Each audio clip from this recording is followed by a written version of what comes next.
ዓለም ከምትመዝንለት ወቄት ወርቅ ይልቅ በመንግስተ ሰማያት የሚጠብቀው የድል አክሊል እንደሚበልጥ አምነዋል። በቃ ሊሞትለት ተዘጋጅተዋል። 58 ወታደሮች በተራ ጥያቄ ጀመሩ። አባ አሁን የሰማነው የሚያስፈራው ድምጽ የማን ነው አሉ። የማን ነው? መልሱለት እንጂ የኢየሱስ ክርስቶስ በሉ። የማን ድምጽ ነው? የኢየሱስ ክርስቶስ ነው አሉ። በዚህ ጌታ ሳናምን እባክህን እንዳንሞት እርዳና አሉት። ገዳዮችን በፍቅር የማረከ ማን ይሆን? ክብር ለመድኃኔዓለም ይሁን። ጨካኞችን የሚያራራ ገዳዮችን በፍቅር ቃል ጦርና ጋሻቸውን ጥለው ለክርስቶስ እንዲሆኑ አደረገ። አሁንም ብዙ በዓለምና በኃጢአት የታሰሩትን ክርስቶስ ወደ በረቱ ይመልስልን። አሁን ታምናላችሁ በዚህ ጌታ? አዎ። ከሰማይ ሰማያት የወረደው ከድንግል የተወለደው በመስቀል ላይ ተሰቀለው ሞቶ ተነስቶ ወደ ሰማይ ያረገው ከሰማይ ያልወረደውን ሥጋ ወደ ሰማይ ይዞ የወጣው ዳግም ለፍርድ የሚመጣው ኢየሱስ ክርስቶስ ከአብ ጋር የሚተካከል የእግዚአብሔር አብ የባህሪ ልጁ የድንግል ማርያም ልጅ ኢየሱስ ክርስቶስ የጌቶች ሁሉ ጌታ የነገሥታት ሁሉ ንጉሥ ነው ብላችሁ እመኑ። እናምናለን አሉት። ምን እንላለን? 58 ወታደሮች በማናመኑ በክርስቶስ በንስሐ ከእግዚአብሔር እንዲታረቅ መንገድ አሳየዋለሁ አለች። አሁን መንገድ የሚያሳይ ጓደኛ አለ? ከመጠጡ ቤት አውጥቶ ወደ ንስሐ የሚመራ ጓደኛ አለ? ካለ እግዚአብሔር ይመስገን። የለም። በቃ አመሻሽ ላይ በርሜል ሙሉ ድራፍት ሊጋብዝ የሚጠራ ነው ያለ። ሲመሽ የሆነ ቦታ እንሂድ የሚል ነው። ወደ እግዚአብሔር ቤት የሚመራ የለም። ዳዊት የገዛ ልጁ ሲነሳበት ይሄንን ሌሊት ካለፈ እንደው ዳዊት ነገን አያይም ብለው ተመካክረው ጠላት ጨረስን ባሉበት ሌሊት እግዚአብሔር ይነሳል። የሰማችሁ ነው። ጠላት በጨረሰበት ሌሊት ላይ እግዚአብሔር ተነሳ። ጠላት አበቃ ብሎ ጉድጓድ ባዘጋጀበት ሌሊት ላይ እግዚአብሔር ተነሳ። እግዚአብሔር ይነሳ አለ፣ ጠላቶችም ይበተኑ አለ። ይነሳና እግዚአብሔር ጠላቶቻችንን ይበትንልን።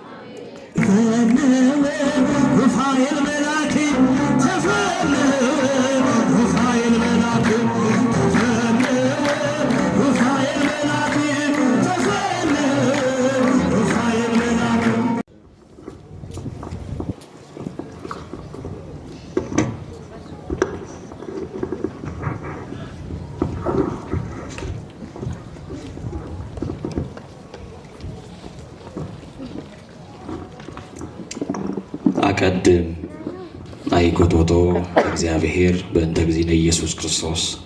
ሲጣታችሁን በትምህርተ መስቀል አንሱ። በስመ አብ ወወልድ ወመንፈስ ቅዱስ አሃዱ አምላክ ዘላለም ሥላሴ መቃባ ከኔልማ ከናፉራ ቁልቁሉ ዋቀዮቶኮ አሜን። በአብ ስም በወልድ ስም በመንፈስ ቅዱስ ስም አንድ አምላክ እናምናለን። ምድርና ሰማይ ሳይዘረጋ ሐመልማላትም ሳይበቅሉ የየብስም ፊት ሳይታይ ከዓለማት በፊት ለብቻው ሲመሰገን ይኖረ ዓለምንም በግሩም ጥበቡ የፈጠረ ለኩነተ ሥጋ መጥቶ ከውድቀታችን ያነሳን እስከዚህችም ሰዓት የጠበቀን ዕድሜ የጨመረልን አማኑኤል ዘመን የቀጠለልን አማኑኤል ነጭ ያለበሰን አማኑኤል የሽበትን ክብር ዘውድ አድርጎ በራሳችን ላይ የደፋልን አማኑኤል ወጥተን እስክንገባ ተኝተን እስክንነሳ ያልተለየን አማኑኤል ርትዕት በሆነችው በቀደመችው ፍኖት በኦርቶዶክሳዊ ጥላ በአባቶቻችን እግር ስር ያስቀመጠን አማኑኤል ስለ ጠብቆቱ ስለ ቸርነቱ ክብርና ምስጋና አምልኮና ውዳሴ ለገናናው ስሙ ይሁን። ክቡር መምህራችን መምህር ተመስገን የዚህ ታላቅ ደብረ ስብከተ ወንጌል ኃላፊ፣ ክቡር መጋቤ ሐዲስ መምህር ሙሴ፣ ክቡር ሊቀ ዲያቆናት ዘማሪ መለስ አዲስ፣ ተወዳጁ ዘማሪ ሚኪያስ፣ በዚህ ቤተ መቅደስ ያደጋችሁ የቅዱስ ሩፋኤል የሰንበት ተማሪዎች እጅግ በጣም በትህትና ነው የሚያገለግሉት። ከመጣው ጀምሮ ዝማሬያቸውን ሽብሸባቸውን እመለከት ነበርና እንዲህ ባለ ጉባኤ ላይ ዘማሪው ተጋብዞ ሲመጣ በዝማሬ አብረው የሚያጅቡ ዘማሪያን እጅግ በጣም ጥቂቶች ናቸው። ነገር ግን ለአገልግሎት የጠራቸውን ጌታ ተሰልፈው እንዲያመሰግኑት የፈቀደላቸውን አምላክ እግዚአብሔርን ያለ ስስት የሚያገለግሉ የዚህ ደብር ሰንበት ተማሪዎችን አይተናልና እስቲ እግዚአብሔርን ከፍ አድርጋችሁ አመስግኑ። ያላጨበጨባችሁ ቅናት ይመስላል። ከቀናችሁ ሰንበት ትምህርት ቤት ግቡና አገልግሉ ከነሱ ጋር። ለቃል ርደት ለስጋ ምርገት መሰላል የሆነች የአዲስ ኪዳን ኪሩብ ከሰማይ የረቀቀች ዳግሚት ሰማይ በቀደመ ልመናዋ ፍጥረት የምታስምር አዛኝ የጻድቃን ወዳጅ የኃጥአን አማላጅ እንባችንን ያበሰችልን ድብቅ ጸሎታችንን የሰማችልን ጓዳ ጎድጓዳችንን የሞላችልን ቋጠሯችንን የፈታችልን በሹክሹክታ የነገርናትን የሰማችልን የጌታ የኢየሱስ ክርስቶስ እናት ቅድስት ኪዳነ ምሕረት እናታችን ስሟ የከበረ ይሁን።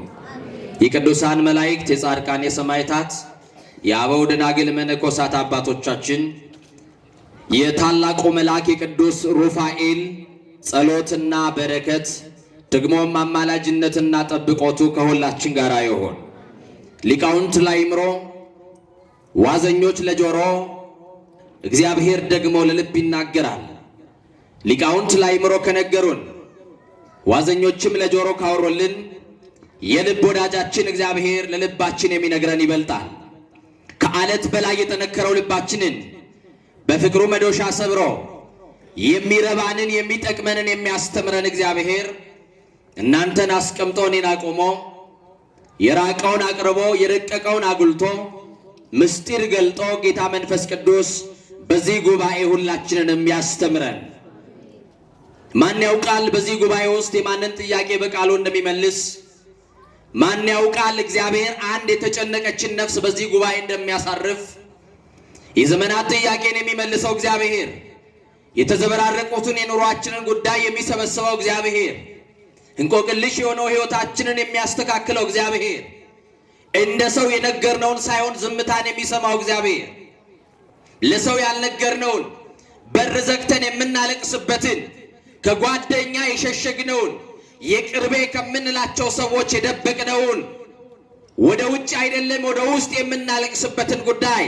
ዛሬ መልስ አልባ የመሰለንን ጥያቄ መልስ የለውም የኔ ጉዳይ አብቅቶለታል ብለን ትተነው ዳር ላይ የቆምንበትን ጉዳይ ዛሬ ሕያው በሆነው በታመነው ቃል ዛሬ ነፍሳችንን ሕይወት ሊዘራበት የጠወለገችውን ነፍሳችንን ሊያለመልማት በተስፋ መቁረጥ ያለውን ተስፋ ሊጨምርልን ተስፋ ሊቀጥልልን ጨለማ ሕይወታችንን ብርሃን ሊያደርግ ማን ያውቃል? እግዚአብሔር በጓደኛ በዚህ ጉባኤ ተጠራ ይኖራል። ማን ያውቃል? ከርቀት የመጣ ድንገት የመጣ ሰው ሊኖር ይችላል። መድኃኔዓለም የሁላችንንም ቋጠሮ በቃሉ ይፍታልን። ማን አለ ያልተቸገረ? ማን አለ የማያዝን የማይጨነቅ? ማን አለ ግራ ያልገባው? የጤናው በር ያልተዘጋበት ማን አለ? የሰላም በር ያልተዘጋበት ማን አለ? የጤንነት በር ያልተዘጋበት የፍቅር በር የደፈረሰበት ያልተፈረሰበት ማን አለ?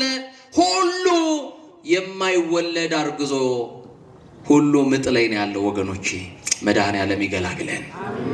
እንደ እግዚአብሔር መልካም ፈቃድ የምንማማርበት የትምህርታችን ርዕስ የምናደርገው በቅዱስ ዳዊት መዝሙር 22 ቁጥር 3 ላይ በቅንፍ 23 ቁጥር 3 ነፍሴን መለሳት በሚል የትምህርት ቃል እንቆያለን። ቃሉን ከኔ ጋር አብራችሁ ተላላችሁ። ነፍሴን በሉ መለሳት። ስለ ቃሉ የቃሉ ባለቤት አምላካችን ስሙ የተመሰገነ ይሁን። ይህንን ቃል ልበ አምላክ ቅዱስ ዳዊት እግዚአብሔር ከሞት የሚያስመልጥ ከተዛተ አይደለም ከተወረወረ የሚያስጥል አባት እንደሆነ የሩቅ ጠላቶቹ ከበውት ሳይሆን የቅርብ ወዳጆቹ ጠላት በሆኑበት ዘመን የዘመረው ዝማሬ ነው። እግዚአብሔር እኮ ያስመልጣል ወገኖቼ። በዓይናችን ከማናየው እኛ ከማናውቀው እሱ ከሚያውቀው ከስንት ጉድ ውስጥ አውጥቶናል እኮ እግዚአብሔር። የተበጠበጠውን የመርዝ ብልቃጥ የደፋልን እኮ እግዚአብሔር ነው። ከታቀደልን ወጥመድ ውስጥ ያስመለጠን እኮ እግዚአብሔር ነው። ለሞት የታቀደልንን መርዝ የደፋልን እኮ እግዚአብሔር ነው። ስንት ጊዜ ጉድጓድ ደፍኖልናል። ስንት ጊዜ ከጠላት አስመልጦናል። ደግሞ ዳዊት ከጠላት አይደለም የገዛ ወዳጆቹ እየሳቁ በደጁ እያደቡ አብረውት ከሱ ጋር ማዕድ ተካፍለው እንጀራ የቆረሱ ጠላት ሆኖበት። እግዚአብሔር ከወዳጅ ጠላት ይጠብቃችሁ። እያሳሳቀ በጀርባችሁ ተንኮል ከሚሸርብባችሁ ክፉ ጓደኛ ይጠብቃችሁ። አዎ ዛሬ ጓደኛ የለም። ጓደኛ ጉደኛ ሆኗል። ከማን ጋር ይኖራል? ዓለሙ የሰው ናፍቆት አለበት። እውነተኛ የለም፣ ታማኝ የለም፣ ምስጢር ተካፋይ የለም። የሚሸነግል ያለው፣ የሚከዳን ያለው። ወዶ የማይከዳው እግዚአብሔር፣ ታምኖ የማይከዳው እግዚአብሔር፣ አፍቅሮ የማይከዳው እግዚአብሔር፣ ስሞ የማይነክሰው እግዚአብሔር ብቻ ነው። እሱ ላይ መደገፍ ካልቻልንማ በሰውማ ስንቶቻችን ተስፋ ቆርጠን ከማን ጋር ይኖራል ብለን በር ዘግተናል። በተዘጋው በራችን ይግባልን መድኃኔዓለም። እሱ የቤታችን ዋስትና ነው። እሱ የቤታችን ራስ ነው። እሱ የቤታችን ደስታ ነው። እሱ ካልገባ በሕይወታችሁ፣ እሱ ካልገባ በትዳራችሁ፣ አሁን የመረጣችሁት ኑሮ ደምን ባሚያስነባችሁ፣ ምን ነው የሰው ምክር በሰማው ቀድሞ በቀረብኝ እያላችሁ መኝታችሁን በእንባ ስታርሱ የምታድሩ ብዙ ሰዎች አላችሁ። ኧረ እግዚአብሔር በሕይወታችሁ ይድረስላችሁ። መራራውን የሚያጣፍጠው መድኃኔዓለም በሕይወታችሁ ሲገባ ነው። ጋብዙት እሱን መድኃኔዓለም። ቅዱስ ዳዊት የገዛ ልጁ አቤሴሎምን በጠላትነት ተነሳበት። መዝሙር 3 ላይ እግዚኦ ሚበዙ ለይሳቅዩኒ አቤቱ የሚያስጨንቁኝ ምንኛ በዙ ይላል። የሚያስጨንቁኝ ምንኛ በዙ፣ ብዙሃን ቆሙ ላይሌ፣ ብዙ ሰዎች ተነሱብኝ አለ። አንድ ሰው አይደለም፣ ሁለት ሰው አይደለም፣ ሶስት ሰው አይደለም። መንደር ውስጥ የሚጠሉህ ብዙ ሊሆኑ ይችላሉ። ለጥላቻቸው ምክንያት የሌላቸው ሰዎች እንዲሁ ይጠሏቸው ይሆናል። ለምንድን ነው የምጠላው ገሌን? ምን አደረገ ሲባል ሰው ምክንያት የለውም። እንዲሁ ያስጠላኛል፣ ትከሻዬ ይጠላዋል፣ ቆሌ ይጠላዋል፣ አይመቸኝም ባያወራ ሚል ሰው አለ። እንዲህ ይላል ወንጌላዊ ቅዱስ ዮሐንስ፣ እግዚአብሔር ሰውን ዓለሙን የወደደበትን ፍቅር ሲገልጥ እግዚአብሔር አብ አንድያ ልጁን እስኪሰጥ ድረስ ዓለሙን አለ እንዲሁ ወዶታል አለ። እስቲ እንዲሁ ተወደናል በሉ። እግዚአብሔር ምክንያት ሳያገኝ እንዲሁ ወዶን። ለዚህ እኮ ነው ሚክያስ በትንቢቱ ላይ ምንድነው ያለው? አፍቀርኩክሙ አላቸው። እስራኤል ዘሥጋ እየበደሉ ጣዖት እያመለኩ ከአምልኮተ እግዚአብሔር ርቀው እግዚአብሔርን የሚያክል ጌታ አጥተው በዝሙትና በርኩሰት መንደር ውስጥ እያሉ እግዚአብሔር ከሉዓላዊ ዙፋኑ ላይ ሆኖ ተመለከታቸው። ሁሉም አመጹ፣ በአንድነትም ረከሱ ይላል ዳዊት። ሁሉ አመጹ። ነቢዩን አስነሳና ሕዝቤን እንዲህ በላቸው። እነሱ ያሉት በኃጢአት ነው። እነሱ ያሉት በአመፃ ነው። እነሱ ያሉት በመተዳደፍና በርኩሰት ነው። ግን እንዲህ በላቸው፣ ወድጃቸዋለሁ በላቸው አለ። እያጠፋን የሚወደን አባት አለን፣ መጥፋታችንን ስለማይፈልግ። አሁን ልጅ ያጠፋል፣ እግዚአብሔር ደግሞ መሐሪ ነው። ወመኑ መሐሪ ዘከማከ የተባለ እንዳንተ ያለ መሐሪ ማን ነው? ወገኖቼ እጅግ የምትወዱትን የሆነ ቀን በደል በድሏችሁ ጥፋት አጥፍቶ ለጥፋቱ ካሳ ይሆን ዘንድ ይቅርታን ሲለምናችሁ ከዚህ በኋላ መቃብር ላይ እንዳትቆም ዓይንሽን ማየት አልፈልግም ብለን በዚህ ልክ በጥላቻ የጠቆርን ሰዎች አለን። ነብየ እግዚአብሔር ቅዱስ ኤርምያስ እንደዚህ ይላል፣ እስመ ውእቱ ኄር ላዕለ ኄራን ወለእኩያን ይላል። እሱ ይላል ለክፎችም ለደጎችም ቸር ነው ይላል። እስቲ በሉ እሱ በሉ። ለክፎችም ለደጎችም ምንድን ነው? ቸር ነው። ክብር ለመድኃኔዓለም ይሁን። ቸር ነው የኛ ጌታ፣ ቸር ነው የኛ አባት መድኃኔዓለም። ከሰው ሊጎድል ይችላል፣ ከመድኃኔዓለም አይጎድልም። ተስፋ አትቁረጡ ወገኖቼ። ዳዊት የገዛ ልጁ ሲነሳበት ይሄንን ሌሊት ካለፈ እንደው ዳዊት ነገን አያይም ብለው ተመካክረው ጠላት ጨረስን ባሉበት ሌሊት እግዚአብሔር ይነሳል። የሰማችሁ ነው። ጠላት በጨረሰበት ሌሊት ላይ እግዚአብሔር ተነሳ። ጠላት አበቃ ብሎ ጉድጓድ ባዘጋጀበት ሌሊት ላይ እግዚአብሔር ተነሳ። እግዚአብሔር ይነሳ አለ፣ ጠላቶችም ይበተኑ አለ። ይነሳና እግዚአብሔር ጠላቶቻችንን ይበትንልን። እግዚአብሔር ይነሳ አለ። ጠላቶቻችንን ይበትንልን አለ ዳዊት በእግዚአብሔር ፊት ቆሞ እንዲህ አለ። ሌሊት በሰላም ተኝቶ ጠዋት ግን ያነሳው የእግዚአብሔር የምሕረት እጅ እንደሆነ ጠዋት ያነሳው የእግዚአብሔር የይቅርታ እጁ የፍቅር እጁ መሆኑ ሲገባው እንዲህ አለ ዳዊት አንሰ ሰከብኩ ኖምኮ ተንሳይኩስ እግዚአብሔር አንሳኒ አለ። እኔ ተኛሁ አለ። ምን አልኩኝ? ከኔ ጋር እንዳላችሁ ለማየት ነው። እኔ ምን አልኩኝ? አንቀላፋው አለ። ምን አልኩኝ አለ? እግዚአብሔር በሉላችሁ ደግፎኛልና ነቃው። ክብር ደግፎ ላነሳ ለሥላሴ ይሁን። አዎ መነሳታችን በምሕረት እጁ መደገፋችን ነው ወገኖቼ፣ እንዳይመስላችሁ። ማታ በሰላም ተኝተው ባለ ሙሉ ጤና የነበሩ ሰዎች ጠዋት ከእንቅልፋቸው ሲነሱ ግማሽ አካላቸውን ያጡ ሰዎች እናውቃለን። ማን ነው ደግፎ ያነሳን? በሙሉ አካላችን ያነሳን ማን ነው? በሰው እጅ ያልጣለን ማን ነው? ምርኩዝ እንድንጨብጥ ያልፈቀደልን ማን ነው? ወገኖቼ ጤና የሰጣችሁ ሥላሴን ዛሬ በዚህ ጉባኤ አመስግኑት። ጤና የማንም አይደለም፣ የእግዚአብሔር ስጦታ ነው። ምናልባት ገንዘብ ልታጡ ትችላላችሁ። ጤና ካገኛችሁ በሰላም ወጥታችሁ መግባት ከቻላችሁ ያለ ሰዎች ድጋፍ መውጣትና መግባት ከቻላችሁ ብርሃናችሁ አይናችሁ ጤናማ ከሆነ ማንን አመስግኑበት? እስቲ አመስግኑና አሳዩኛል እግዚአብሔርን። ስለዚህ እኔ ተኛው አንቀላፋው እግዚአብሔር ደግፎኛልና ምን አልኩኛል? ዳዊት ነቃሁ አለ። እግዚአብሔር ደግፎ ያንቃል። ስንት ሌሊት ላይ በህይወታችን በር ላይ ጉድጓድ ተቆፍሯል መሰላችሁ? ያውቃል እግዚአብሔር። እኛ ከማናውቀው እሱ ከሚያውቀው ግን እግዚአብሔር ያስመልጣል። እስቲ ያስመልጠን በሉ መድኃኒዓለም። አዎ ከታዘዘ መዓት ያስመልጣል እግዚአብሔር። ዳዊት እንዲህ አለ፣ ከሞት የሚታደገው እግዚአብሔር ነው ሲል በመዝሙር 22 ላይ እግዚአብሔር እረኛዬ ነው የሚያሳጣኝ የለም፣ በለመለመ መስክ ያሳድረኛል፣ በእረፍቱ ውኃ ዘንድ ይመራኛል፣ ነፍሴን መለሳት፣ ስለ ስሙ በጽድቅ መንገድ መራኝ ካለ በኋላ በሞት ጥላ መካከል እንኳን ባልፍ አለ አንተ ከኔ ጋር ነህና ክፉን አልፈራም አለ። በሞት ጥላ መካከል እንኳን ብሄድ ዙሪያዬን የከበቡ ጠላቶች ጊዜና ሁኔታ እያመቻቹ ሊገድሉኝ እንኳን ቢፈልጉ አለ ከጠላት ቤት ወዳጅ መስጠት ትችላለህ። እግዚአብሔር እጅግ ሲወዳችሁ ከወዳጅ ቤት አይደለም፣ ከጠላት ቤት ወዳጅ ማግኘት ግን ከእግዚአብሔር ስጦታ ነው። ዳዊት ሳኦል እየመከረበት አደረ፣ ሊያጠፋው ሊገድለው፣ በንግስና ይመቶብኛል ብሎ ወንበሬን ይጋፋብኛል ብሎ ዳዊትን ሊገድለው ሲማከር እግዚአብሔር ግን ከዳዊት ጋር ነበረ። ከዳዊት ጋር የነበረ እግዚአብሔር ከኛ ጋር ይሁን። እግዚአብሔር ከዳዊት ጋር ነበር። ዳዊት ላይ የሚዶለተውን ዳዊት ላይ የሚሰራውን ሴራ ጠቅላላ የዳዊት ልጅ እንዲሰማ አደረገ። እየሰማችሁ እኔ ገርመኛል። የገዛ የሳኦል ልጅ ይሄንን ምስጢር እንዲሰማ አደረገና አባዬ ሊገልህ ነውና በል በዚህ መንገድ ጠፋ እያለው ያስመልጠው ነበር። ያስመለጠው ግን ማን ነው? ከጠላት ቤት ወዳጅ የሰጠው ማን ነው? አሁን ከጠላት ቤት ወዳጅ ማግኘት እኮ ከባድ ነው። አረ ከገሌ ቤት ነው ምግብ አልቀምስም የሚል ሰው ይኖራል። ከገሌ ቤትማ ተጠንቅቄ ነው የሚል ሰው ይኖራል። ግን ከጠላት ቤት ግን እግዚአብሔር ምን መስጠት ይችላል?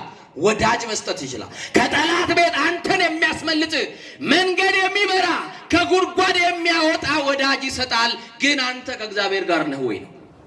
አንቺ የእውነት ከእግዚአብሔር ጋር ነሽ ወይ? ይሄንን ጌታ ምን ያክል ተጣብቃችሁታል? ከዚህ ጌታ ጋር ምን ያክል እምነት አላችሁ? ዳዊት ያውቀዋል። የሰማችሁኝ ነው? ዳዊት የተደገፈው ማንንም አይደለም፣ ስልጣኑን አይደለም። ስልጣንን ብትደገፍ አያዋጣም። ስልጣን ኤክስዴት አለው። ኤክስ ያረጋል አያረግም? ዓለም አጨብጭባ የሾመችውን አጨብጭባ ታወርደዋለች። የትላንት ጌቶች የሉም፣ የዛሬ ከርታቶች ናቸው። የትላንት ባለጸጎች ዛሬ መንገድ ላይ የለመኑ ናቸው። የትላንት ጌታ የትላንት አሰሪ የዛሬ ታሳሪ የለም። እና ዳዊት ከተዛት አይደለም ከተወረወረ የሚያድን እግዚአብሔር ነው። እውነት ነው። ተሰብስበው ከመከሩብን የሚያስጥለን እግዚአብሔር መሆኑን ነፍሴን መለሳት አለ። ምን መለሳት? አው ፍርድ የሚያስቀለብሰው እግዚአብሔር ነው። ሁልጊዜ ለሞት የሚታቀደውን የጠላት ምክር እያጠፋ ጠልፎ የሚጥለው ድንጋይ ከመንገዳችን እያነሳ ነፍሳችንን የመለሳት የታመነው የነፍሳችን እረኛ አማኑኤል ነው። ማን ነው? አማኑኤል የነፍሳችን እረኛ ነው። መድኃኔ ዓለም የነፍሳችን እረኛ ነው። እኔ ይገርመኛል ቅዱስ ዳዊት ከተዛተ አይደለም ከተወረወረ እንዳስጣለው ከጠላት ቤት ወዳጅ እንደሰጠው ሲያውቅ በእግዚአብሔር ፊት ቆሞ ነፍሴን መለሳት፣ ስለ ስሙ በጽድቅ መንገድ መራኝ፣ በሞት ጥላ መካከል እንኳን ባልፍ አንተ ከእኔ ጋር ነህና ክፉን አልፈራም። በትርህና ምርኩዝ እነሱ ያጸኑኛል። በፊቴም አንድን ገበታን አዘጋጀህልኝ፣ በጠላቶቼ ፊት ለፊት ራሴን በዘይት ቀባህ አለ። ጠላት እኮ ሊገለው ነው አይደል? እግዚአብሔር ደግሞ በጠላት ፊት ለፊት ዳዊትን ቀባና ንጉሥ አደረገው። አሁን ለጊዜ የሚያሳድዱን ሊኖሩ ይችላሉ። በየመስሪያ ቤቱ የደረጃ እድገታችሁን የሚደብቁ ክፉ ሰዎች ይኖራሉ። በየቢሮ እናንተ ላይ ምክንያት የሚፈልጉ ሰዓት ሳያልፍ ፊርማ የሚያነሱባችሁ ሰዎች ይኖራሉ። እድገታችሁን የማይፈልጉ ነጭ ነጠላ መልበሳችሁ ልብሳችሁ ታጥቦ ንጹህ ልብስ ለብሳችሁ ስትታዩ የማይፈልጉ አሉ። ፈገግታችሁን የማይፈልጉ ሳቃችሁን ሊነጥቋችሁ የሚሯሯጡ አሉ። የጌታ ከአስማተኞች የሚያስጥላባት ከመተተኞች የሚታደጋባት ከተንኮለኞች ሴራ የሚታደጋባት መሆኑን ዳዊት ነፍሴን መለሳት አለ። አዎ በዚህ ጉባኤ ውስጥ ያላችሁ የነፍሳችን እረኛ እግዚአብሔር ነው። ስለዚህ በቤታችን ውስጥ ይሄንን ጥቅስ ነፍሴን መለሳት እንል ያስፈልገናል። ነፍሳችን ይመለሳቷል። አቤት እግዚአብሔር ነው። በዚህ ላይ ግብጽ ላይ መቼም መነኩሴ መነኮሳትን ወሬ ያወራልና በጣም የሚገርመኝ በዜና አበው ላይ የሶስት አባቶች ታሪክ ይገርመኛል። ከኔ ጋር ናችሁ? በተረዳ ለትምህርታችን በሚገባችሁ ቋንቋ ልንገራችሁ። አንደኛው አባት አባ ዳንኤል ይባላሉ። ሁለተኛው አባት አባ ዘካርያስ ይባላሉ። ሶስተኛው አባት አባ ቢላሞን ይባላሉ። እነዚህ ሶስት አባቶች በገዳም ውስጥ ከ10 ማዕረጋት የደረሱ የሰማችሁኝ ነው።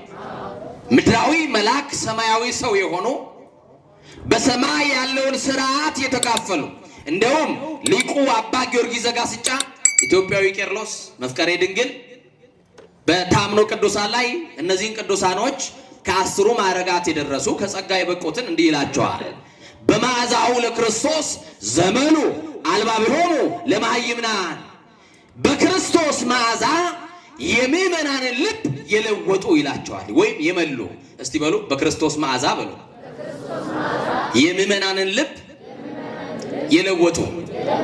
እነዚህ ሶስቱ ቅዱሳን ወደ ገዳሙ የሚመጡ በሰባ ዓለም ያሉትን ሰዎች የምእመናንን መዓዛ በኃጢአት የከረፋውን ሽታቸውን ከእግዚአብሔር ጋር እያስታረቁ በቅዱሳን መዓዛ በክርስቶስ መዓዛ እንዲሻተቱ ያደርጓቸው ነበረ።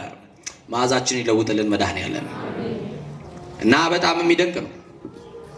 አባ ዳንኤል አንድ ሰው ንስሐ ሲናገር ንስሐውን እየሰሙ ሰይጣን ከዛ ሰው ልብ ላይ የሸሸገውን ንስሐ ከዛ ሰው የተሰወረውን የተሸሸገውን ሁሉ እግዚአብሔር እየገለጠ ይነግራቸው ነበረ። እንዲህ ያሉ አባቶች እኮ ለቤተ ክርስቲያን ያስፈልጋሉ አይደል? እንዲህ ያሉ ከጸጋ የደረሱ ለኢትዮጵያ ለሀገራችን ያስፈልጋሉ አይደል? እንዲህ አይነት አባቶች ብናገኝማ ብዙ የምናስበው የምናወራው ነገር አለ። እና አንድ ቀን እንዲሆነ ገዳሙ ልክ እንደዚች እንደ ቅዱስ ሩፋኤል ተራራ ላይ ነው ያለው። ከተራራው ታች ደግሞ ከዳገቱ ስር ደግሞ ጥቂት መንደር ላይ የሚኖሩ ሰዎች አሉ። አንድ እናት ከአንድ ልጇ ጋር ትኖራለች። ይሄ ልጇ አባት የለውም፣ አባት ሞቶበታል። እናትም አባትም ሆና ታኖረዋለች። እሷ ሳትበላ የራባት ጠግባ ሳትበላ ልጇን ታበላለች። የተቀደደ ሰፍታ ለእሷ አዲስ ታለብሰዋለች። እንዲህ የሆነ ዋጋ የከፈሉልን እናቶቻችን ዛሬ እየገላመጥናቸው ከቤት ምንወጣ እጭ አላቅልሽም የምንላቸው እናንተ ወጣቶች የማንቸስተርና የአርሰናልን ጨዋታ እያያችሁ ማታ አምሽታችሁ እናቶቻችን መንደር ውስጥ የሆነ ጩኸትና ድምፅ ሲሰሙ ተሳቀው ልጄ ይሆን እንዴ ብለው በር ከፍተው በሰቆቃ ይወጣሉ። ከዛ ደግሞ ይረጋጉና ይመለሳሉ።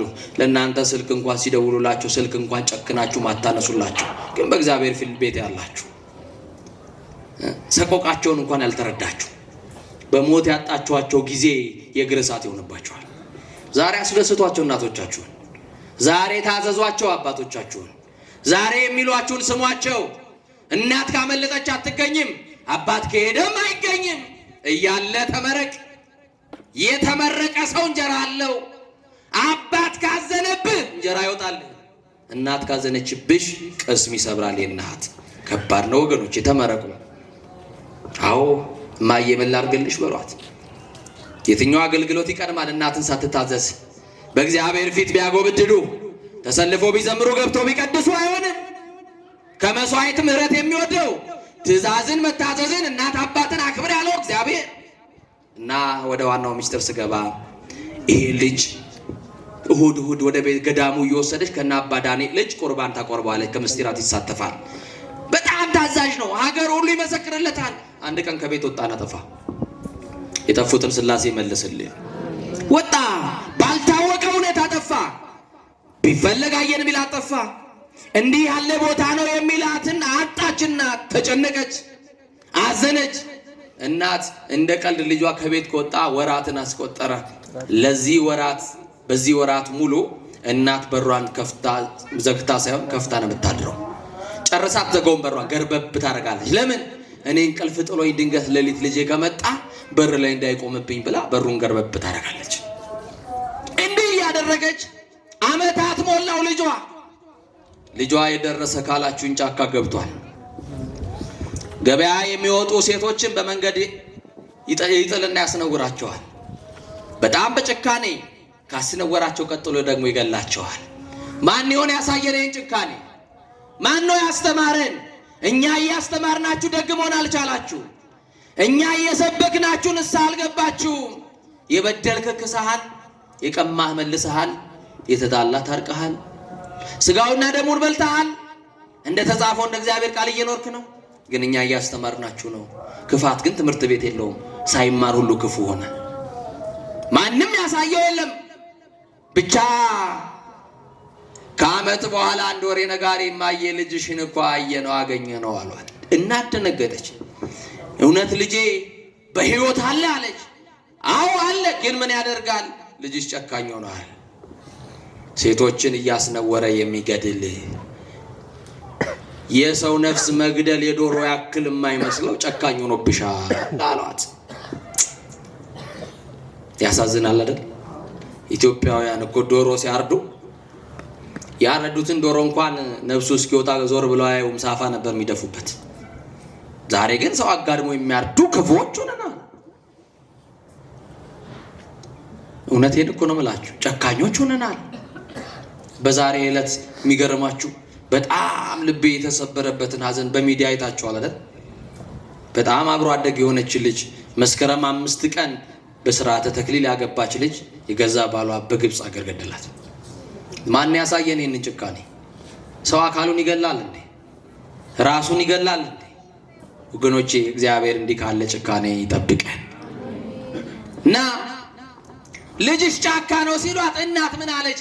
ልሂድና ላግኘው አለ። ኧረ ግድ የለሽም ልጅሽ ጨካኝ ነው፣ አንቺንም ሊገልሽ ይችላልና እባክሽ አትሂጂ ሲሏት እናት ናት አይደል? ምንም ቢሆን እኔ እናቱን ሲያይራራ ይሆናል። ምንም ቢጨክን እኔን ሲያንጀቱ አይችልም፣ ይመለሳል።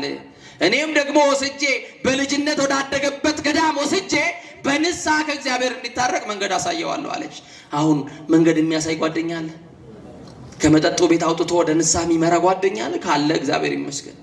የለም። በቃ አመሻሽ ላይ በርሜል ሙሉ ድራፍት ሊጋብዝ የሚጠራ ነው ያለ። ሲመሽ የሆነ ቦታ እንሂድ የሚል ነው። ወደ እግዚአብሔር ቤት የሚመራ የለም።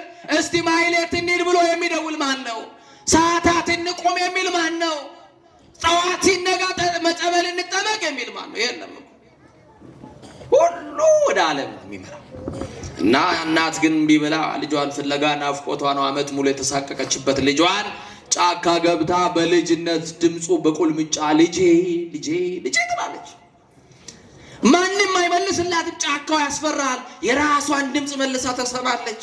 ልጄ አበባዬ የት ነው ያለኸው ልጄ ትለዋለች። ከሆነ ሰዓት በኋላ ጸጉሩ ያደገ ከሰውነት ተራ የወጣ ጥፍሮቹ የረዘሙ እጁ በደም የተጨማለቀ ሰው መጣ።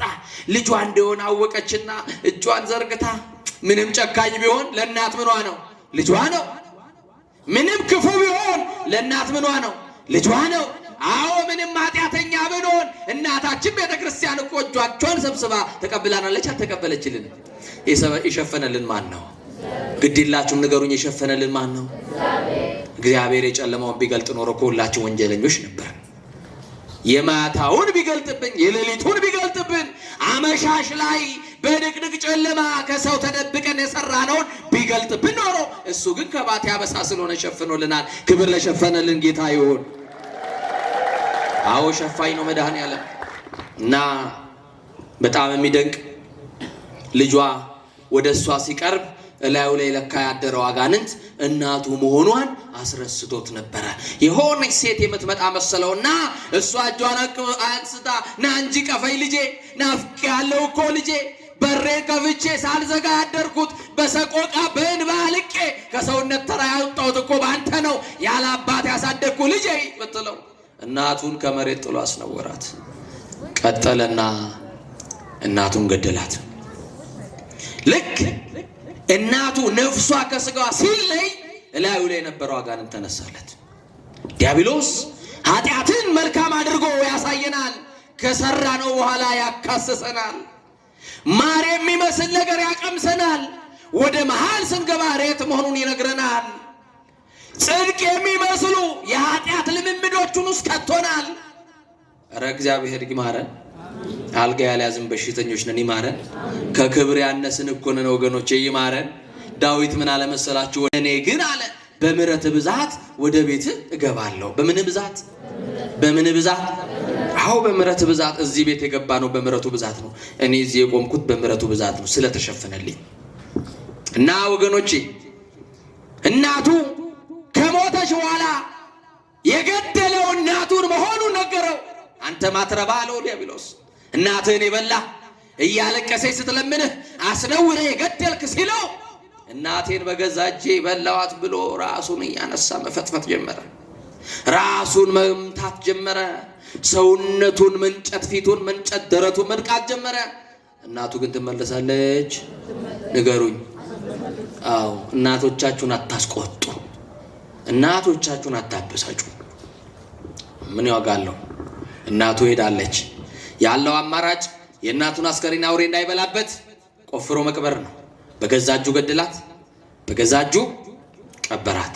ዛሬም የሀገራችን ታሪክ ይሆናል። ቀበረ። ከዛ በኋላ ወዴት እንደሚሄድ አያውቅም። በይ እናቴ ደህና ሁኚ፣ ጨካኙ ልጅሽን ፈልገሽ የመጣሽ እናት፣ ከዚህ በኋላ እንገናኝም እማዬ ብሎ ጨርሶ ወዴት እንደሚሄድ አያውቅም። ቀድም አንድ ነገር ብላችሁኛል።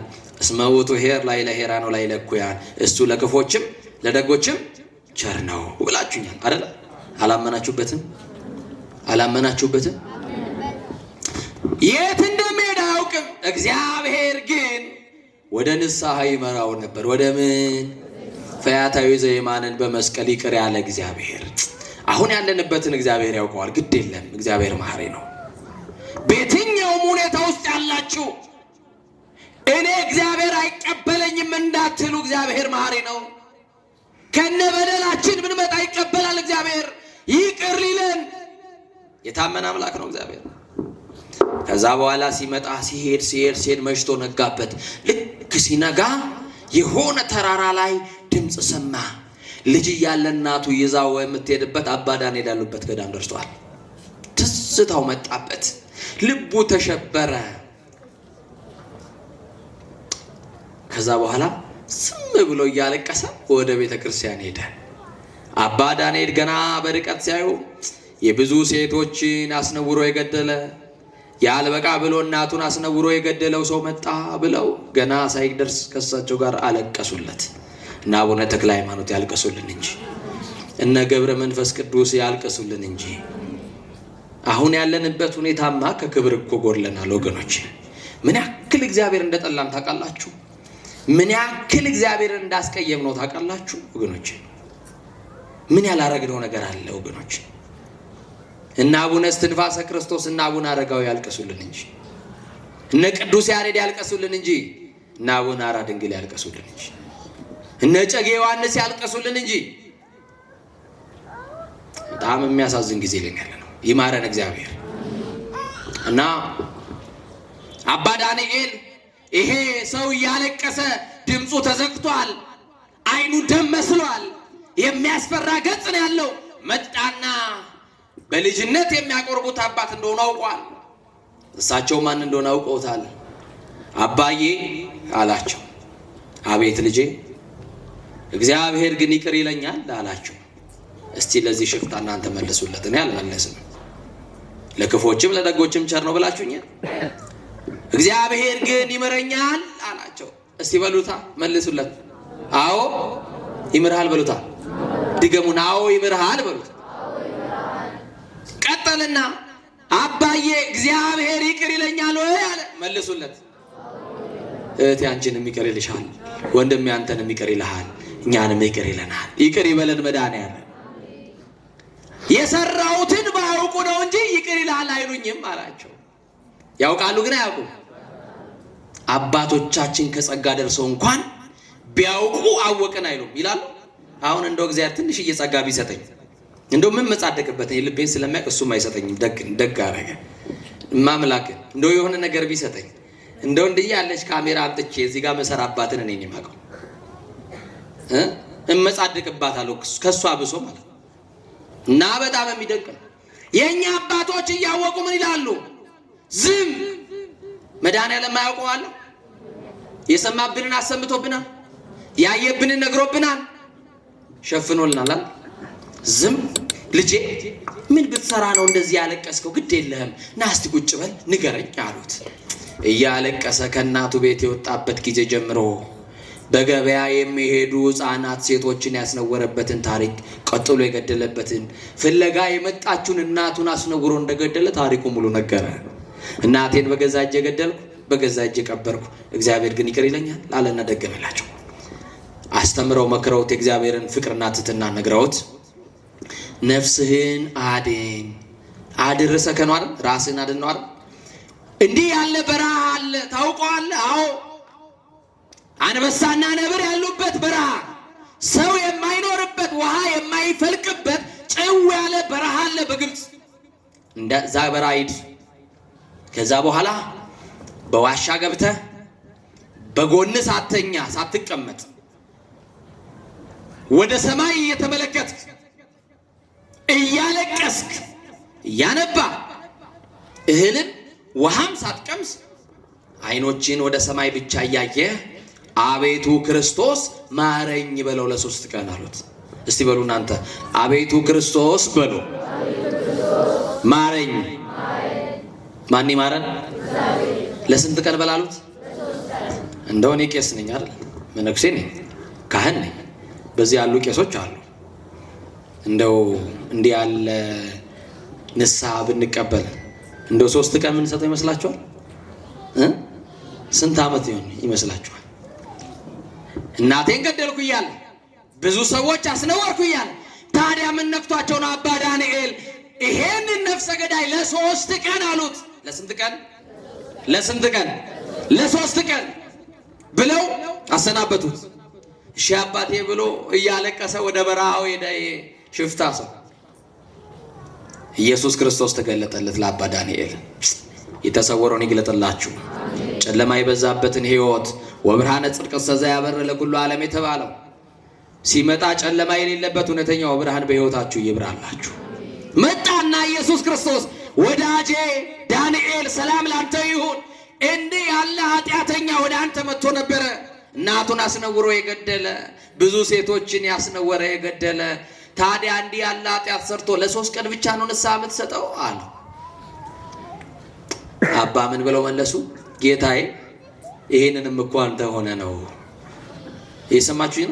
ይሄንንም እኮ እኔ ሆኜ ነው።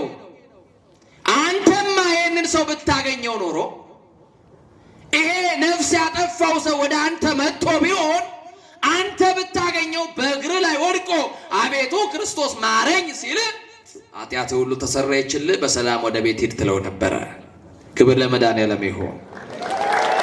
እንዲህ ያለ ደግ አባት መሆኑን ነገር እየሰማችሁኝ ነው። ኢየሱስ ክርስቶስ የዛን ሰው ወደ በረሃ አምኖ እግዚአብሔር ይቅር ይለኛል ብሎ የእግዚአብሔርን ምሕረት ተማምኖ የወጣውን ሰው እግዚአብሔር ይቅር እንዳለው ለአባ ዳንኤል ነገረውና ተሰወረ ይላል። ሁለተኛው በገዳም ያሉት አባት አባ ዘካርያስ ይባላሉ። አጠር አድርጌ ትምህርቴ ልጨርስላችሁ፣ ሰዓት ካለቀ አስቆሙኝ። ሁለተኛው አባት ማን ይባላሉ? አባ ዘካርያስ። አባ ዘካርያስ እናትና አባቱ በዛው በገዳሙ ስር ነው የሚኖሩት። ሀብታሞች ናቸው፣ ባለጸጎች ናቸው። የወለዱት ልጅ ግን ዘካርያስን ብቻ ነው። ዘካርያስ 7 ዓመት ሲሞላው ወደ ገዳሙ አበምኔት ዘንድ ወሰዱትና ማህበረ መነኮሳቱ ተሰብስበው እንዲህ አሉ፣ ለዚህ ሕፃን የምናወርሰው ቤት አለን፣ ወርቅ አለን፣ ሀብት አለን፣ ገንዘብ አለን። ግን ከገንዘብም ከሀብትም ከወርቅም የተሻለ ሃይማኖት ልናወርሰው እንፈልጋለን አሉ። አባትህ ንብረት እንዳለው እያወቅ፣ እናትሽ ንብረት እንዳላት እያወቅ፣ ሰንበት ትምህርት ቤት ማገልገላችሁን አውቀው፣ ዲያቆናት ቀሳውስት መሆናችንን አውቀው፣ አይ እኔ ማካፈልሽ ነገር የለም ሃይማኖት ነው የምሰጥሽ ድርሻ እንዳትጠብቂ ቢልሽ ወዲያውኑ ማመልከቻ ጽፈን ፍርድ ቤት ድርሻዬ ነው። አባ ዘካርያስ ብቸኛ የወላጆቹ ወራሽ ነው። ሌላ ወንድም የለውም፣ እህት የለውም። ግን ምን አሉት? ሀብትና ብር ይጠፋሉ፣ የማይጠፋው እምነት ነው፣ ሃይማኖት ነው፣ ክርስትና ነው፣ ክርስቶስ ነው። ስለዚህ በዚህ ገዳም እንዲኖርና በመጨረሻ መነኩሴ እንድታደርጉት እንፈልጋለን። እኛ ስንሞት ግን ገዳሙ ብቻ ንብረታችንን ይውረስ ብለው አባ የ7 ዓመቱን ዘካርያስ ለገዳሙ ሰጡት። 22 ዓመት ገዳም ኖረ። በ22 ዓመት ሲሞላው አመነኮሱት። ሲያዩት መልኩ እጅግ ያምራል፣ በጣም መልከ መልካም ነው። ምንድን ነው አልኳችሁ? ምን አይነት ሰው ነው መልከ መልካም? ንገሩኝ። ቆንጆ እስቲ ከኔ ጋር መልክ ቢያምር በሉ፣ ለአፈር ስጋ ቢወፍር ለመቃብር። አሁን ተግባብተናል። የውስጣዊ ውበታችሁን እግዚአብሔር ይመልከት። ሰው ውጭውን አይደለም ያየው፣ የአፍንጫሽን መስተካከል የአይንሽን የምናምን ነው የሚያየው አይደል ሰው። ያ የጠፋ ቀን ግን በዛ ውበት የሚወዷችሁ ሰዎች ይጠሏቸዋል። ያ መጠውለቅ ሲጀምር ያንን ያዩ ሰዎች ይጠሏቸዋል። የውስጡ ውበት የተሻለ ነው አይደል? እግዚአብሔር ከውስጥ የሆነ ሽልማት ያደርግላችሁ እና በጣም የሚደንቅ አባ ዘካርያስ መንኩሶ ሰዎች ተሰብስበው እንዴት ይሆናል? የወጣት ቆንጆ ነው፣ በጣም መልከ መልካም ነው፣ እንደው ይሳሳት ይሆን ከምንኩስናው ይወጣ ይሆን እያሉ ስለ አባ ዘካርያስ ሲያወሩ ሰማ። አሃ ይሄ ቁንጅናዬ ከክርስቶስ የሚለየኝ ከሆነ ከጌታዬ ሳይለየኝ ይሄንን ቁንጅናዬን ላጥፋው ብሎ ሌሊቱኑ ገዳሙን ለቆ ተሰወረ። ከገዳም ወጥቶ ጠፋ። ቢፈለግ የለም ጠፋ። አየነው የሚል ጠፋ። 45 ቀን ከገዳሙ ርቆ ሰው ከማይገኝበት ቦታ ኬሚካል ካለው ውሃ ውስጥ ፊቱን ነክሮ ለካ እየጸለየ ነው። ገብረ መንፈስ ቅዱስ በዚህ በዝቋላ 100 ዓመት ጸለዩ ስንል አቤት ውሸት የሚል ሰው አለ። ዮናስ በአሳ አንበሪ ሆድ ውስጥ 3 መዓልት 3 ሌሊት ቆየ ቢባልስ እንዴት ያሳምናል? አሳ አንበሪ ሆድ ውስጥ መጋዝ የሚመስል የሰው ስጋ ቆራርጦ ሊገል የሚችል ነገር አለ። አሳ አንበሪ በሳይንሱ ከውስጡ የሚረጭ መርዛማ ኬሚካል የሆነ ነገር አለው። ታዲያ ያልተመቸው መጋዝ የሚመስለውን ፍራሽ ያደረገው ማን ነው? የትኛው ኦክሲጅንን ይዞ ነው ውሃ ውስጥ የገባው? ያለ ኦክሲጅን ውሃ ውስጥ መግባት ይቻላል? ትንሽዬ ገንዳ ውስጥ እንኳን ዋኝታችሁ ትንሽ ጊዜ ብትቆዩ ምን ያስፈልጋችኋል? ማን ነው እዛ ውስጥ ያስቀምጠው? እነ ገብረ መንፈስ ቅዱስ ውሃ ውስጥ ተዘግዝገውና እነ እስትንፋሰ ክርስቶስ አባይ ባህር ውስጥም ተዘግዝገው ጸልየው ነበር። ማን ነው እነሱን ያስቻለው? አቤት እግዚአብሔር። ሁሉ ይቻላል አይደል? እና ኬሚካል ካለበት ውሃ ውስጥ ለ45 ቀን ፊቱን ነክሮ ጸለየ። ከዛ ፊቱ ሁሉ በቁስል ተቆራረጠና ጠፋ። ያ ቆንጆ መነኩሴ ቆንጅናውን አበላሽ። ለማ ብሎ ግዴላችሁ፣ ለማ ብሎ ለእግዚአብሔር ለክርስቶስ ለአምላኩ ብሎ። ከዛ ከ45 ቀን በኋላ ወደ ገዳሙ ሲመለስ ያ በቆንጅና የሚታወቀው ዘካርያስ ማን ይወቀው? አንተ ምን ያለ ፊት ነው? ዘግናኝ ፊት ይዞ ደግሞ የመጣው መነኩሴ። በል አንተ ከአባቶች ጋር መኖር አይገባህምና ነዳያን ተቀምጠው ከሚለምኑበት ከውጭ አውስወጡት ብሎ አባረሩት። ስኬት ዓለም ውበቱን አይታ ያደነቀችው ያ ውበት ሲጠፋ ምን አደረገችው? አቤት 30 ጊዜ ሜሴጅ የሚልክልሽ እየደወለ አላስወጣ አላስገባ እያለ ያስጨነቀሽ ሰውዬ የሆነ ቀን አሁን አይቶ የደወለልሽ ማንነት ከጠፋ በዛው ይጠፋል። በዛው ልክ ነው ዓለም። እንዳትቀየሙኝ ወንድሞች፣ እግዚአብሔር ከሁላችን ጋር ይሁን። እና አባ ዘካርያስ ምን አለ? እኔ እኮ ዘካርያስ ነኝ፣ ያ መልከ መልካሙ መነኩሴ እኮ እኔ ነኝ ብሎ ፊቴን ያበላሸሁት እኔ ነኝ አላለም። ጸጋውን ድብቅ አድርጎ እውነት ነው። ንዑሰ ክርስቲያን በደጅ ነው የሚኖረው። ከአባቶቼ ጋር መቅደስ ውስጥ ከአባቶቼ ጋር በማህበር ከመነኮሳት ጋር ልኖር አይገባኝም፣ እኔ ደካማ ነኝ አለና ነዳያን ከተቀመጡበት ቦታ ተቀመጠና መጸለይ ጀመረ። በዛ እየተጋደለ 45 ዓመት በውጭ ተጥሎ ኖረ። ይህን ጸጋ ለኛ ያግልልን። እንደው አሁን አታስፈልግውም ብንባል ዘራፍ ብለን እንደው ሀገረ ስብከት እንደው ሊቀ ጳጳሱ ጋር እንሄዳለን እንጂ አዎ አይገባኝም በውጭ ሆኜ ላስቀድስ የሚል ትትና አለ? ንገሩኝ እንጂ የለብንም። አባ ዘካርያስ አታስፈልግም የተቆራረጠ ፊቱን አይተው ከቤተ ክርስቲያን ሲያባረሩት ከነዳያን ጋር በትትና ሲወድቅ እግዚአብሔር ከጸጋ አደረሰው። ከጸጋ ያደረሰን እግዚአብሔር። መልአክ መጣና እንዲህ አለ። በቁስል ላይ የተሾመው መልአክ ማን ይባላል? አታውቁትም? ላስተዋውቃችሁ። አሁን ያላችሁት የት ነው? በቁስል ላይ የተሾመው መልአክ ማን ነው? ንገሩኝ እንጂ። የወላድን ማህፀን የሚፈታ በቁስል ላይ የተሾመው መልአክ ማን ነው? ቅዱስ ሩፋኤል መጣና እንዲህ አለው። ሰላም ላንተ ይሁን ዘካርያስ። በቁስል ላይ የተሾመው መልአክ እንዲህ አለው፣ እኔ ወደ አንተ እግዚአብሔር ልኮኝ የመጣሁት ከጸጋ እንደደረስክና ሀብተ ፈውስ እንደተሰጠ ልነግርህ ነው። ከዛሬ በኋላ የተሰጠህን ጸጋ ተጠቀም ብሎት ያ መልአክ ተሰወረ። ወዲያውኑ በሁለተኛው ቀን አባ ዘካርያስ እንደዚህ ያደረጉ። አጠገባቸው ለምጽዋት የተቀመጠ ሰው አለ። እሳቸው ዳዊታቸውን ይዘው እግዚአብሔርን ያመሰግናሉ። ዳዊታቸውን ሲጨርሱ የዚህን ዓለም መልክ ያላየ የእናቱን የአባቱን መልክ ያላየውን ያንን እውር ላይ እጆቹን ጫነና በኢየሱስ ክርስቶስ ስም ዓይኖች ይከፈቱልህ አለው። መድኃኔዓለም የተዘጋውን ነገር ሁሉ ይክፈትላችሁ። በዚህ ሰዓት አባ ዘካርያስ ይሄንን ቃል ሲናገር እውር የነበረው ሰውዬ ዓይኖቹ በሩለት። ክብር ለቅዱሳን አምላክ ለመድኃኔዓለም ይሁን። ዓይኖቹ ተከፈቱ። አዎ ቤተ ክርስቲያናችን ስለ ዓይናችን መከፈት ትጸልያለች። ጸጉ አይምሮ ላይ ይንታልባቢነ ወእቀብ ከናፍሪነ ነገር እኩይ እስመ አንተ ልብስነ ወፈውሰ ማምነ ወኬንያ ፍጥረትን እያለች በቅዳሴ ሰለስቱ ምዕት ትጸልያለች። አዎ ዓይናችን ሲከፈት መድኃኔዓለምን እንድናይ፣ ዓይናችን ሲከፈት ቅዱሳኑን በሰማይ ያለውን ስርዓት እንድንከፈል እንድንመለከት። ምንድነው የሆነው? ቅዱስ እስጢፋኖስ ሰማዕቱ ወደ ሰማይ ሰማዕትነትን በሚቀበል ሰዓት ወነጸረ ሰማይ ወረየ ስብሐተ እግዚአብሔር እንዲል ወደ ሰማይ ሲመለከት ሰማይ ተከፍቶ አየ። እግዚአብሔር አብን እግዚአብሔር ወልድን በአባቱ ቀኝ ተቀምጦ ተመለከተው ይላል። ክብር ለመድኃኔዓለም ይሁን። የተዘጋውን ነገር የሚከፍተው መድኃኔዓለም ነው። በዚህ ስም የታወሩ ሰዎች ዓይናቸው በርቷል። በዚህ ስም በለምጽ የነደዱ ሰዎች ከለምጻቸው ተፈውሷል። በዚህ ስም ከሞት ከእስራት ተላቀናል። ነፍስ እንተ ታስረት በሞት ፈታይከ፣ በሞት ታስራ የነበረች ነፍስ የተፈታው በዚህ ስም ነው። ኢየሱስ ክርስቶስ ሰንሰለቱን ሁሉ ይፍታልን። የታሰርንበትን ትብታብ ይፍታልን። የታሰርንበትን የዘረኝነት እስራት ይፍታልን። የታሰርንበትን የኃጢአት እስራት ይፍታልን። አሁን ዓይኔ በራልኝ ብሎ በሕዝቡ መካከል ሲጮህ አባ ዘካርያስ እንዲህ አለው፣ እባክህን ሰዎች ሲጠይቁ ያ ነዳይ ነው አባ ነውን ብለህ እንዳትነግርብኝ፣ ዓይንህን ያበራው መድኃኔዓለም ነው አለ። እውነት ነው። አቤት! እግዚአብሔር የጸጋው ባለቤት እግዚአብሔር ነው። በሳቸው አድሮ ስራ የሰራው እግዚአብሔር ነው። ስለዚህ እኔ መመስከር የለብኝም እንዳትነግር እባክህን በመድኃኔዓለም ብሎ ለመኑት። ያም ሰው ዓይነ ስውር አልነበርክ ማን አበራልህ ሲል መድኃኔዓለም እያለ መመስከር ጀመረ። እኛም አባት በዛ በተጋድሎ ጸኑ። በሁለተኛው ጊዜ ጆሮ የማይሰማውን ሰው ከፈቱ። በሌላ ጊዜ ሽባ የነበረውን ሰው ፈቱ። አሁን ታላቅ ታምር አደረጉ። አብሯቸው ለምጽዋት የተቀመጠው ሰው በተኛበት ሞተና አደረ። ደሃ ሲኖር አያምር፣ ሲኖር አያምርበት፣ ሲሞት አያምርበት። ቀብር የለው፣ ለቅሶ ደራሽ የለው፣ አልቃሽ የለው፣ አስተዛዛኝ የለው፣ ምን የለው፣ ዘመድ የለው፣ ወገን የለው። ይሄንን ደሃ ማን ይቅበረው? ማን ይገንዘው? ማን ይጠበው?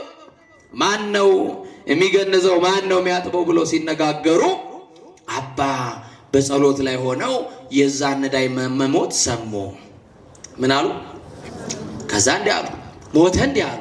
አዎ እባካችሁ ከዚህ ካለ መንደር እንደምንም ሰው ቤት አስገቡና ምንም ቢሆን አስከሬን ክብር ነው፣ እኔ አጥበዋለሁ እናንተ የተጸየፋችሁትን ገላ እኔ ገንዘዋለሁ በክብር፣ እናንተ ብቻ ጉድጓዱን ቆፍሩ አዘጋጁ ብሎ ላካቸው።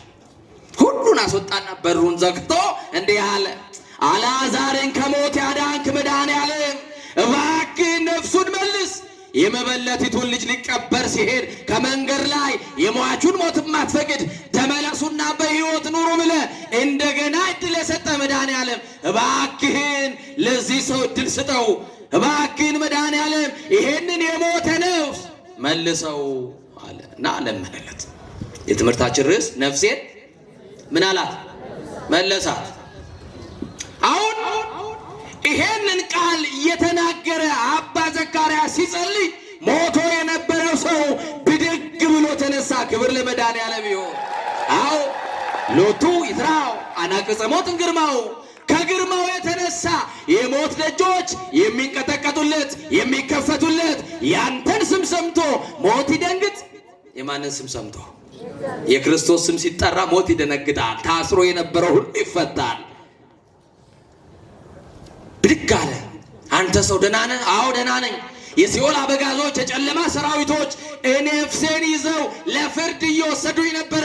አሁን ግን አለ በአንተ ጌታ ነፍሴ ተመለሰች አለው። ክብር ለመድኃኔዓለም ይሁን። በአንተ ጌታ አዎ ነፍሴ ተመልሳለች አለው። ከዛ በኋላ ምን አለ?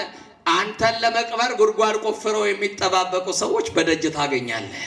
ማን ነው ያዳነህ ካሉ የናዝሬቱ ኢየሱስ የታመነው ተስፋ የማርያም ልጅ ነፍሴን መለሳት ብለህ መስክር ብሎ አባ በሩን ከፍተው ወደ በረሃ ሸሹ። የቅዱሳን አባቶቻችን ጸጋ ለኛ ያርግልን። አሜን በሉ እንጂ። እና ሶስተኛው ማን ነው ያልኳችሁ? ረሳችሁት? አባ ዳንኤል አንድ፣ ሁለተኛው አባ ዘካ፣ ሶስተኛው አባ ቢላሞን ይባላል። አባ ቢላሞን ከፍልስፍና የተመለሱ በግሪክ ያሉ የነ ዲዮጋንን የነ ሶቅራጥስን የሌሎችን ፍልስፍና የሚያጠኑ አባት ነበሩ። ካህን ጓደኛ ነበራቸው ነው ወደ ክርስትና ተመለሱ። አንድ ቀን ወደ ክርስቲያኑ ነው ወንጌል እያነበበ መጽሐፍ ቅዱስ እያዩ ሰው ዓለምን ሁሉ ቢገዛ ነፍሱን ቢያጣ ምን ይረባዋል የሚለው ቃል ሲደርሱ እቺ ዓለምማ ምን ትጠቅመኝ ብለው መነኑ። ከዛ ያ የምንኑ አባት በገዳም ሆነው ወንጌል ሐዲሳትን ተማሩ። የተማሩትን ወንጌል ደግሞ ሁሩ ወመሃሩ ውስተ ኩሉ አጽናፈ ዓለም ተብሏልና ያንን ወንጌል ለመስበክ በዓለም ሁሉ ይዞራሉ። አንድ ቀን እንዲህ ባለ ጉባኤ መካከል ኢየሱስ ክርስቶስ የጌቶች ጌታ ነው፣ የነገስታት ንጉሥ ነው፣ ፊተኛውና ኋለኛው ቀዳማዊና ዳህራዊ እያሉ የክርስቶስን የመንግስቱን ወንጌል እየሰበኩ እያለ አንድ አይነ ስውር ሰው ከመካከል ተነሳና አባቴ ሆይ በአንተ ጌታ አይኖቼ እንዲያዩ አምናለሁና ጸልይልኝ አለ። በዚህ ጉባኤ የጠፉ ነገሮቻችንን ሁሉ መድኃኔዓለም ይመልስልን።